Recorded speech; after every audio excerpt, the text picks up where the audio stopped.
Você já reparou que sempre repetem, com absoluta certeza, que criaturas como dragões nunca poderiam existir? Ossos frágeis demais, calor impossível, anatomia absurda.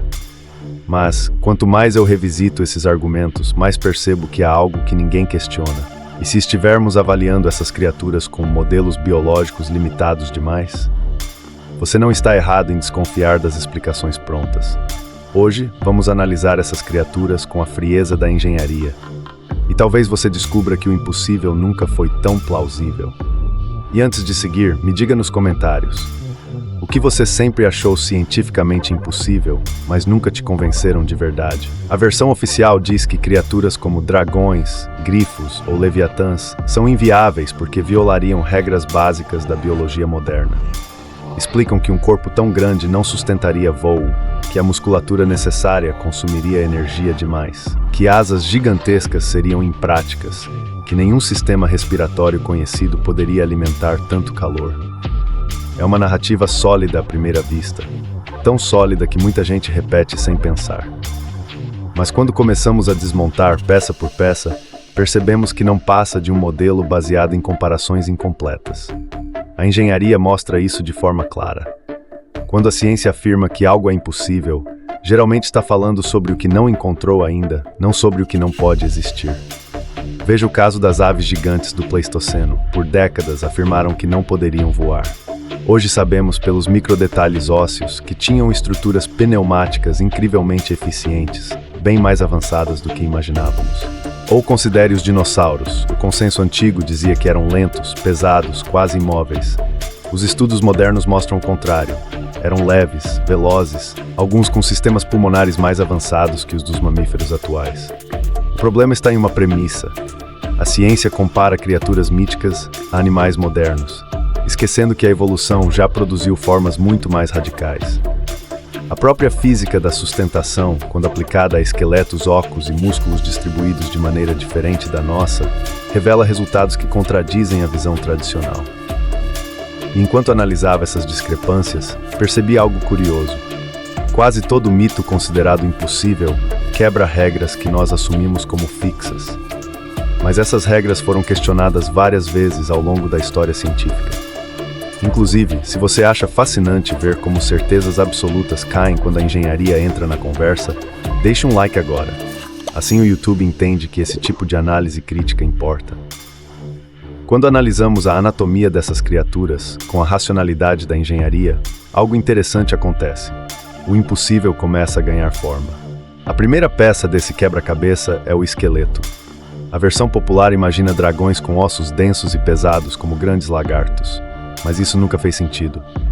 A natureza já provou que corpos enormes podem ser leves. Aves gigantes possuem ossos pneumáticos, cheios de cavidades internas que reduzem peso sem comprometer a resistência. Alguns terópodes tinham sistemas internos tão complexos que funcionavam como estruturas tubulares de alta performance. Se transferirmos esse princípio para uma criatura mítica, o peso inviável começa a desaparecer. A musculatura é outro ponto criticado pela ciência oficial. Dizem que seria impossível gerar força suficiente para voo ou locomoção massiva. Mas estudos biomecânicos mostram que certos dinossauros tinham tendões elásticos capazes de armazenar e liberar energia como verdadeiros propulsores naturais. A cauda, por exemplo, poderia funcionar como estabilizador, contrapeso e até mecanismo de impulso. Em engenharia chamamos isso de otimização de distribuição de carga, e a natureza domina essa arte muito antes de nós. E quanto à respiração? O modelo pulmonar humano é extremamente limitado para criaturas grandes. Mas répteis e aves possuem sistemas muito mais eficientes, com sacos aéreos que funcionam como turbinas biológicas. Isso significa fluxo constante de oxigênio, maior resistência, maior produção de energia. É exatamente o tipo de solução que uma criatura colossal precisaria. Sugerir que mitos surgiram de formas de vida dotadas de sistemas respiratórios mais avançados não é fantasia, é analogia evolutiva. Quando colocamos tudo isso junto, ossos ocos, musculatura elástica, pulmões múltiplos, começamos a ver que a biologia tem mais cartas na manga do que a narrativa oficial costuma admitir. O impossível não parece tão impossível assim. E, se nesse ponto você já sente que algumas certezas científicas soam simplistas demais, Compartilhe esse vídeo com alguém que também gosta de questionar versões prontas. Agora chegamos ao ponto que muitos consideram a linha definitiva entre mito e realidade, o fogo. Para a ciência tradicional, uma criatura orgânica cuspindo chamas é absurdo. Mas essa certeza se desfaz quando olhamos mais de perto para os sistemas naturais que já existem. O besouro bombardeiro, por exemplo, produz uma explosão química interna capaz de atingir temperaturas próximas à água fervente. Ele faz isso misturando dois compostos em câmaras separadas e liberando o jato apenas quando necessário. Essa pequena criatura já prova que reações químicas incendiárias podem ocorrer dentro de organismos vivos sem destruí-los. Outros animais apresentam soluções igualmente extremas. Peixes de águas profundas produzem luz através de reações bioluminescentes. Cobras conseguem armazenar venenos altamente reativos. A biologia é uma engenheira ousada e não tem medo de usar combustíveis naturais, pressão interna e isolamento térmico quando precisa. Para imaginar um dragão, não precisamos inventar nada. Basta ampliar princípios que a natureza já testou. Cavidades internas poderiam armazenar gases inflamáveis, como metano ou hidrogênio, produzidos por processos digestivos específicos. Glândulas especiais funcionariam como câmaras de ignição, misturando compostos voláteis que, ao serem expelidos, se inflamariam com a fricção, com faíscas geradas por dentes minerais ou até com catalisadores presentes na saliva. A proteção térmica também é plausível. Escamas densas, ricas em queratina e minerais, funcionariam como verdadeiras placas isolantes, algo parecido com o que vemos no peixe-pedra, em insetos blindados e até em répteis pré-históricos. A pele, nesse caso, não seria uma barreira comum, mas uma armadura biológica. E assim o que chamamos de fogo mítico pode ser entendido como resultado extremo de mecanismos biológicos reais. Não é preciso acreditar em fantasia, basta admitir que a natureza opera em escalas que não compreendemos totalmente. Inclusive, comenta aí, qual desses mecanismos naturais mais te surpreendeu por ser real? Quando nos afastamos um pouco da biologia e olhamos para a história, começamos a perceber que os mitos não surgiram do nada. A versão popular costuma tratar povos antigos como se fossem ingênuos, interpretando qualquer osso estranho como monstro. Mas isso não se sustenta. Civilizações distantes, separadas por oceanos e séculos, descreveram criaturas surpreendentemente parecidas, e isso antes de terem contato entre si. Esse padrão cultural é forte demais para ser coincidência. E quando revisitamos os registros arqueológicos, percebemos que as raízes desses mitos podem ser muito mais concretas do que parecem. Pense nos fósseis que povos antigos encontravam sem compreender a anatomia por trás deles. Um crânio de Protoceratops, por exemplo, poderia facilmente ser interpretado como a cabeça de um dragão, mandíbula poderosa, crista óssea, estrutura alongada. Fêmures gigantes de saurópodes, quando descobertos sem contexto, pareciam ossadas de titãs. Em regiões montanhosas da Ásia, fósseis expostos de terópodes podiam ser confundidos com restos de seres alados, especialmente porque muitos terópodes tinham estruturas que lembravam asas primitivas. E não são apenas fósseis. Animais reais que existiam, ou ainda existem, também contribuíram para essa construção. Crocodilos enormes, serpentes de tamanho descomunal, aves gigantes incapazes de voar.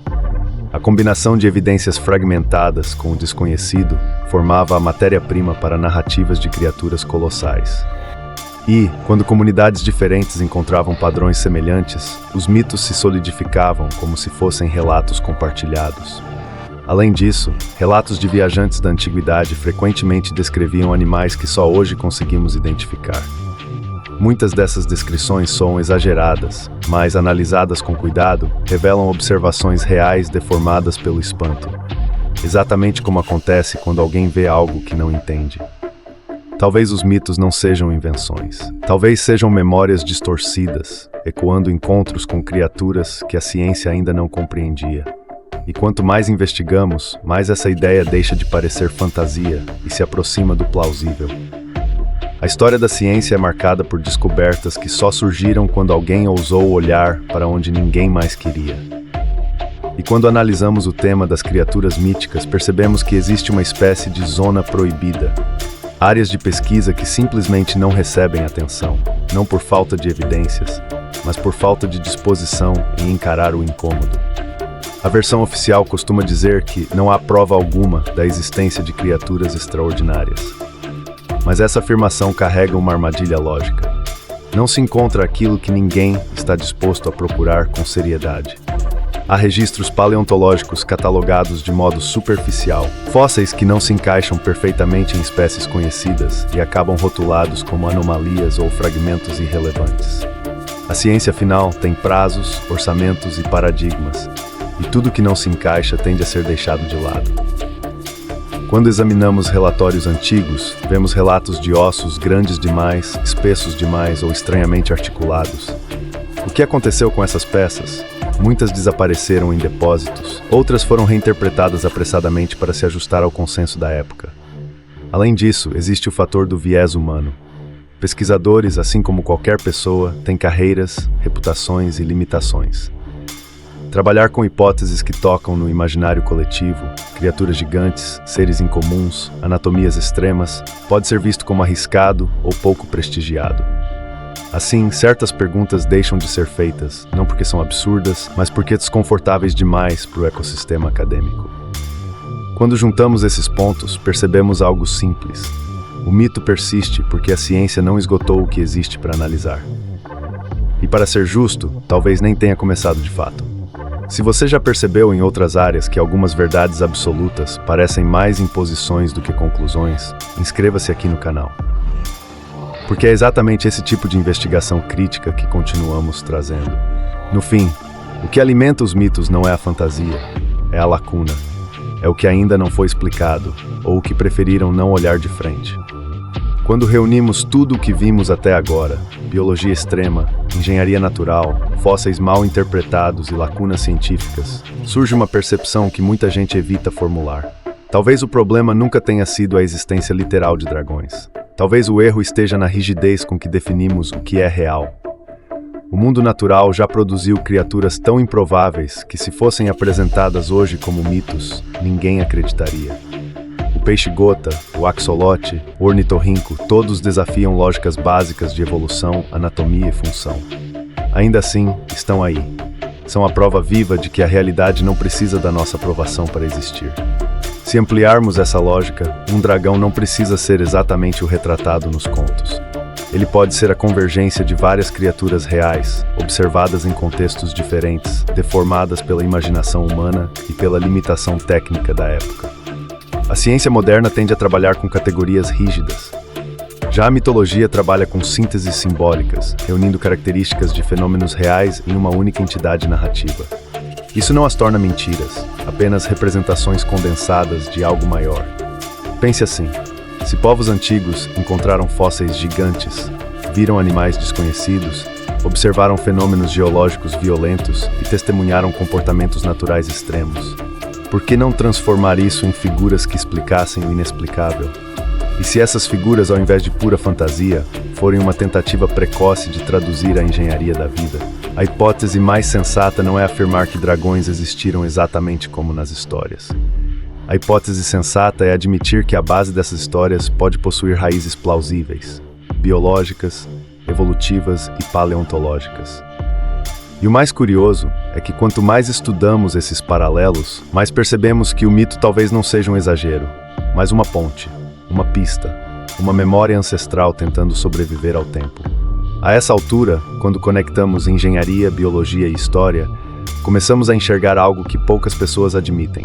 O impossível sempre foi apenas o não compreendido. A ciência que hoje tratamos como absoluta já errou muitas vezes. Não por incompetência, mas porque todo conhecimento é provisório, até que surja uma descoberta que o obriga a crescer. Várias criaturas consideradas absurdas há 100 anos são hoje perfeitamente comuns. Várias teorias tratadas como fantasia se tornaram pilares da física e da biologia modernas. E isso nos leva a uma reflexão inevitável. Se tanta coisa que já foi ridicularizada se mostrou real, por que esse tema seria diferente? O espectador calejado sabe que a realidade é mais ampla do que as molduras que colocam em volta dela. E a verdadeira questão aqui não é se dragões existiram, mas o que significa chamarmos algo de impossível. O impossível é apenas um território que ainda não foi mapeado. É a borda do que toleramos investigar. É o lugar onde nossas certezas ficam desconfortáveis. Criaturas míticas talvez nunca tenham voado pelos céus como nos contos, mas isso não significa que não tenham raízes profundas em fenômenos reais, fósseis reais e engenharia natural real. Quando entendemos isso, percebemos que os mitos podem estar menos distantes da ciência do que acreditávamos. E é aqui que o pensamento calejado se fortalece. Você não está errado em questionar, nem em desconfiar do que dizem ser verdade definitiva. O verdadeiro avanço começa quando alguém olha para o improvável com o olhar de quem sabe que a realidade nunca cabe inteira nas explicações oficiais. No fim das contas, fazer as perguntas certas é mais importante do que aceitar respostas prontas. No fim, o que este vídeo revela não é a existência literal de criaturas fantásticas, mas a certeza de que o mundo é muito mais amplo do que as versões simplificadas que nos entregam.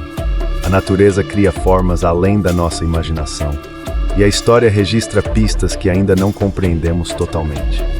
Se quiser continuar explorando essas fronteiras entre mito e engenharia, permaneça por aqui. Sempre há mais perguntas que merecem ser feitas, e mais verdades que valem ser revisitadas.